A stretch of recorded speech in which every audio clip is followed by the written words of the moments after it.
Kalau ditanya apa sih yang paling membanggakan gitu ya, ya tetapi boleh dikatakan yang kami, bukan hanya saya saja ya, kami merasa bahwa itu merupakan satu pencapaian yang patut kita syukuri ya, boleh dibilang sebagai suatu prestasi lembaga ya. Yang pertama sih mungkin bagaimana keterlibatan ICEL yang diwakili oleh saya waktu itu, karena saya bukan sebagai person Mas Ahmad Santosa, tetapi saya sebagai ICEL itu di dalam merumuskan sebagai tim 9 Undang-Undang 23 tahun 97. Pada saat itu boleh dikatakan bahwa saya sebagai salah satu orang yang belum doktor gitu ya, dan junior di antara para senior, saya bersyukur dilibatkan di situ sebagai tim 9 ya, untuk merumuskan Undang-Undang 23 tahun 97 yang pada akhirnya dinamakan dinomerin Undang-Undang nomor 23 tahun 97 tentang pengelolaan lingkungan hidup, seperti itu ya. Di situ saya terlibat, terutama keterlibatan saya di dalam merumuskan bersama-sama dengan tim lainnya tentang peran serta masyarakat, tentang gugatan perwakilan kelompok, class action, tentang yang disebut dengan alternative dispute resolution, penyelesaian sengketa alternatif ya, atau pilihan penyelesaian sengketa ya. Itu saya ikut merumuskan pasal-pasal tersebut di situ.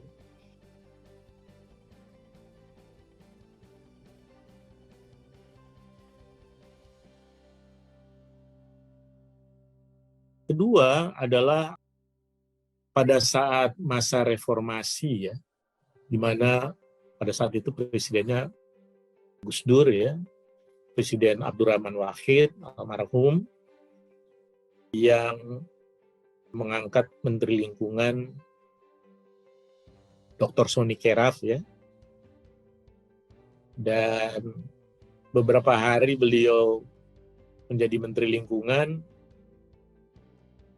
NGO-NGO juga dikumpulkan gitu ya. Jadi Pak Sony Keraf itu begitu humble dan low profile, dan ICEL adalah salah satu LSM yang diundang pada saat itu. Dia tidak mau memanggil di kantor, tapi tidak mau juga pertemuan-pertemuan di hotel mewah. Jadi dia memilih di PKBI waktu itu. PKBI itu hotelnya LSM lah, banyak ya. Pada saat itu kita kumpul dan dialog, dan sangat terbuka dialognya dengan Pak Sony Keraf ya.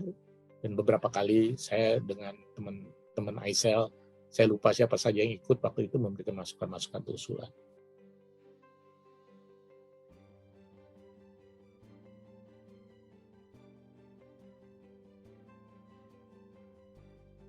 Bulan November saya tidak disangka-sangka ya, kemudian keluar SK. Saya tidak tahu pertimbangannya apa, bahwa saya sebagai Direktur Eksekutif ICEL, jadi bukan saya pribadi sebetulnya, ICEL sebagai memiliki jasa yang besar terhadap negara di dalam pengembangan hukum lingkungan pada saat itu, sehingga saya sebagai Direktur Eksekutif ICEL diberikan Satya Lencana Pembangunan Nasional oleh Presiden Abdurrahman Wahid. Jadi saya kira ya tidak bisa disembunyikan, yaitu satu kebanggaan ya, bukan kebanggaan pribadi semata-mata saya, tapi kebanggaan lembaga yang lebih penting, itu ICEL ya. Jadi ada semacam recognition atau pengakuan ya terhadap ICEL pada saat itu. Jadi yang ketiga, ini yang menurut saya sangat membekas dalam pikiran dan benak saya. Ini mungkin penting ya buat teman-teman generasi muda pada saat kita melakukan satu satu advokasi pada tahun 2000, saya ingat prosesnya tahun 1999. Pada saat itu saya dengan kawan-kawan ICEL bilang ini memanfaatkan momentum reformasi tahun 1998 ini, kami ingin betul-betul ada istilah reformasi hukum. Ini apa? Reformasi hukum. Reformasi hukum yang mendukung demokratisasi, mendukung public partisipasi, itulah pada saat itu apa nih kira-kira. Maka setelah kami diskusi ya dengan para ICELian lah ya, itu muncullah tiga rekomendasi internal. Pertama, harus ada kebebasan informasi publik. Nah, itu. Yang kedua katanya, ini selama ini proses pembentukan kebijakan hukum, mulai dibilang legislasi, itu nggak terbuka. Nah, sehingga perlu ada satu pelibatan masyarakat dalam proses pembentukan legislasi. Itu yang kedua. Yang ketiga, ini perlu ada pelindungan saksi dan pelapor, gitu ya. Ada witness dan whistleblower protection. Pada akhirnya kami semua di ICEL itu menetapkan ya sudah kita bagi tugas gitu ya. Walaupun kita tidak bicara bagi tugas, enggak perlu. Kita sudah KMIP, istilahnya KMIP waktu itu. Jadi terjemahan dari Freedom of Information Act ya. Freedom of Information itu FOIA ya. Dulu kita terjemahkan jadi KMIP. KMIP itu keterbukaan memperoleh ya, kebebasan memperoleh informasi publik. Jadi istilah kebebasan sepertinya masih sangat sulit diterima gitu. Jadi seolah-olah ini liberal, too liberal. Dari akhirnya KIP, ya, keterbukaan informasi publik. Ini bukan kebebasan, keterbukaan informasi publik. Tidak ada masalah, yang penting kontennya. Dari tahun 2000 ya kita bisa membayangkan ya bahwa keterbukaan informasi publik itu membutuhkan waktu yang cukup lama ya. Tidak terasa, tapi makan waktu yang cukup lama, dan pada saat itu kita sampai fundraising sendiri untuk bagaimana kita betul-betul bisa mempelajari secara detail kebijakan dan praktek kebijakan dari keterbukaan informasi publik ini. Dan berhasil 26 anggota DPR menandatangani, berarti itu sebagai minimum persyaratan. Jadi persyaratan minimal untuk menggolkan inisiatif DPR. Nah, terjadilah proses-proses itu ya. Kalau tidak salah ya undang-undang keterbukaan informasi publik itu 8 tahun setelah kita melakukan advokasi ini kemudian menjadi satu undang-undangnya, satu hal yang cukup lama itu ya, cukup lama. Tetapi di situ kita merasa wow, bisa kita lakukan ya. Tentu saja ini bukan kerjaan ICEL semata-mata, tapi ICEL merangkul Komisi Hukum Nasional, merangkul Asosiasi Jurnalis, merangkul UNESCO ya, merangkul semua pihak gitu ya dalam hal ini ya. Dan alhamdulillah lahirlah undang-undang KIP itu, informasi publik, keterbukaan informasi publik.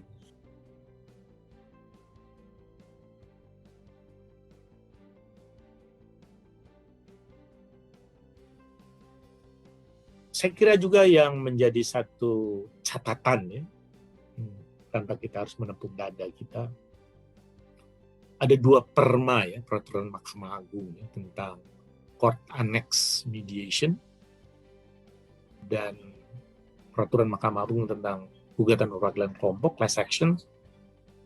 Perma ini ya boleh dikatakan itu merupakan satu kerjasama yang sangat konstruktif dan positif antara Mahkamah Agung dengan ICEL. ICEL bisa mampu meyakinkan pimpinan Mahkamah Agung pada saat itu mereka mendukung semuanya.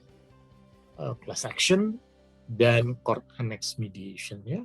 Mereka mendukung itu, dan ICEL boleh memberikan catatan positif dari perjalanan ICEL pada saat itu ya.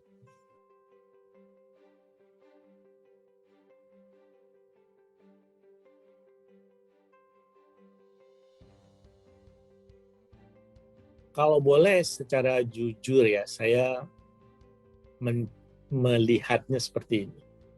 Bahwa ISEL sekarang ini lebih bagus dari ISEL yang saya pimpin dulu. Lebih bagus dalam artian setiap isu hukum lingkungan ya, itu yang terjadi di tingkat nasional, regional, dan global, itu selalu kawan-kawan ini mencoba merespons dengan cepat. Jadi respons yang cepat, kemudian jump in pada isu itu, membangun sebuah gerakan, apakah dengan sesama organisasi non-pemerintah, dengan akademisi, dengan pemerintah, itu cepat. Dan ini dilakukan oleh teman-teman milenial muda ya, semuanya. Keaktifan ISEL juga di dalam jaringan internasional itu juga bagus ya. Hubungan dengan pemerintah juga bagus, hubungan dengan perguruan tinggi bagus, hubungan dengan LSM-LSM juga bagus. Itu harus dipertahankan, bahkan ditingkatkan terus-menerus.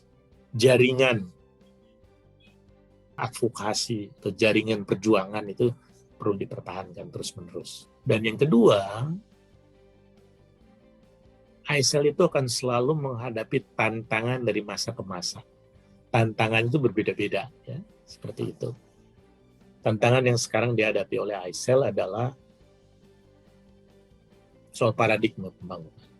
Ada indikasi yang kuat bahwa paradigma pembangunan ini akan mengarah kepada heavy economic growth, ya, pertumbuhan ekonomi yang heavy sekali, seperti itu. Investasi, investasi, investasi, investasi. Tapi tidak ngomong investasi hijau, investasi hijau, investasi hijau, tidak ngomong begitu.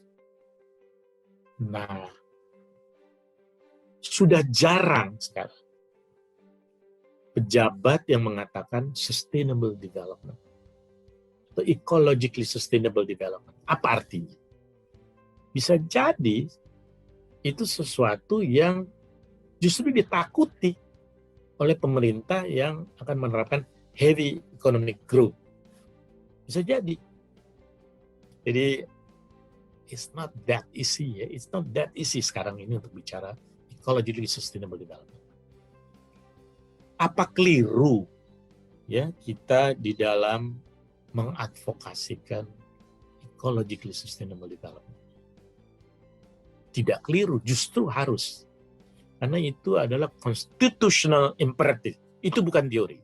Itu adalah kewajiban atau mandat konstitusional. Pasal 33 ayat 3, Jungto pasal 33 ayat 4 Undang-Undang Dasar Negara Republik Indonesia 1945. Nah, jadi menurut saya ya harapan ISEL itu bagaimana kita untuk merevive kembali ecological sustainable development sebagai mainstream.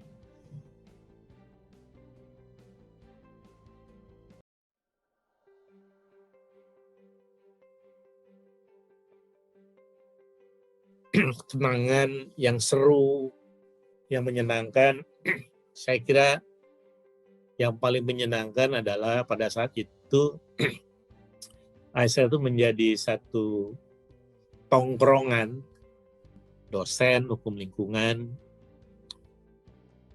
atau praktisi hukum lingkungan dari pemerintah, perguruan tinggi, dan LSM.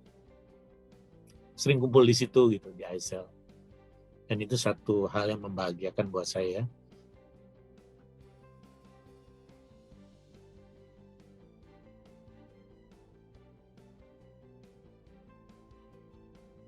Yang menyenangkan juga buat saya adalah pelatihan hukum lingkungan untuk para hakim. Hampir semua provinsi kita datangi itu, ya. Semua provinsi kita datangi dan itu buat saya sih sangat menyenangkan. Dan saya datang ke kota-kota yang saya belum pernah datangi juga ya pada saat itu. Sehingga ini proses belajar yang menarik menurut saya. Jadi bukan bergaul di dalam kelas saja, tetapi kita membangun pertemanan.